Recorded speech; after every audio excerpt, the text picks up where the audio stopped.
Hello, friends, and welcome to Knowledge Refreshed. Friends, विश्व स्वास्थ्य संगठन यानी कि WHO के द्वारा monkey pox virus M pox virus को ग्लोबल हेल्थ इमरजेंसी घोषित कर दिया गया है, क्योंकि इसके मामले काफ़ी तेजी से बढ़ रहे हैं। मध्य और पूर्वी अफ्रीका में इसके मामले काफ़ी ज़्यादा देखने को मिले हैं और ये जो बीमारी है मंकी पॉक्स वायरस, ये 15 साल से कम उम्र के बच्चों में सबसे ज़्यादा हो रही है और दुनिया में एक बार फिर से घातक बीमारी की एंट्री हो चुकी है। और अगर हम बात करें तो रिपब्लिक ऑफ कांगो में ही 14,000 से ज़्यादा मामले मंकी पॉक्स के सामने आए हैं और कांगो में 500 से ज़्यादा डेथ भी हो चुकी है अब तक।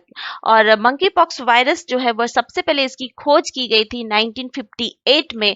बंदरों में इसकी खोज की गई थी, इसलिए इसे मंकी पॉक्स वायरस कहा जाता है। और मंकी पॉक्स वायरस अफ्रीका में तो फैला, जैसा कि मैंने आपको बताया है कि मध्य और पूर्वी अफ्रीका में फैला। स्वीडन में भी इसके बहुत सारे मामले सामने आए हैं और हमारे पड़ोसी देश पाकिस्तान में भी इसके कई मामले देखने को मिले हैं। और अब हम बात करते हैं मंकी पॉक्स वायरस के आखिर सिम्टम्स क्या क्या होते हैं। तो इसके सिम्टम्स होते हैं रैशेस होना, फीवर होना, सोर थ्रोट होना, इंटेंस हेडेक होना, बहुत तेज सर में दर्द होना, muscles pain, back pain, energy का लेवल काफ़ी लो होना। इनमें से आप बहुत थका थका फील करेंगे, आपकी एनर्जी की जो लेवल है वो बहुत कम हो जाएगी। और मंकी पॉक्स वायरस में लेसन्स हो जाते हैं हथेलियों में, पैर के तलवों में, फेस पे, मुंह में, कंठ में, थ्रोट में और बॉडी के अदर पार्ट्स में क्या होते हैं, लेसन्स हो जाते हैं।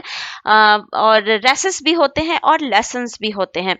और centre for disease control and prevention के अकॉर्डिंग अगर मंकी पॉक्स वायरस आपके बॉडी में एंटर कर गया तो 21 दिन तक इसके लक्षण जो है वो सामने आते हैं। यानी कि बॉडी में अगर एक बार ये आपके बॉडी में एंटर कर गया तो 21 दिन में कभी भी इसके लक्षण आपको उभर कर सामने आ जाएंगे, जो भी हैं इसके। इंटेंस हेडेक होना, high fever, skin rashes, lessons होना, ये सब आपको 21 दिन के अंदर दिखने लगेंगे।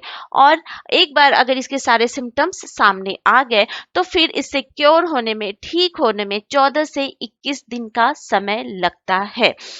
और मंकी पॉक्स वायरस एक जूनोटिक डिजीज है, यानी कि जो बीमारी जानवरों से इंसानों में फैलती है और फिर इंसानों से इंसानों में फैलती है। यानी कि आप किसी एनिमल के कांटेक्ट में आइएगा तो आपको मंकी पॉक्स वायरस हो सकता है, और अगर आपको ये मंकी पॉक्स वायरस हो गया तो आपके छुए हुए किसी भी चीजों को टच करने से किसी दूसरे पर्सन को भी ये हो सकता है। ये स्किन टू स्किन कांटेक्ट से फैलता है, हमारे सांस के द्वारा फैलता है। अगर किसी वायरस से अफेक्टेड कोई पर्सन है, उसकी छुई हुई चीजों को छूने से भी ये बीमारी फैलती है। तो अभी अभी कुछ दिन पहले हम कोरोना जैसी महामारी से उबरे हैं और एक बार फिर एक नए वायरस ने दस्तक दे दी है। इसलिए कोरोना जैसी हालत इस बार न हो, इसलिए पहले ही वर्ल्ड हेल्थ ऑर्गेनाइजेशन ने इसे ग्लोबल हेल्थ इमरजेंसी घोषित कर दिया है। और अब हम बात करते हैं विश्व स्वास्थ्य संगठन के बारे में।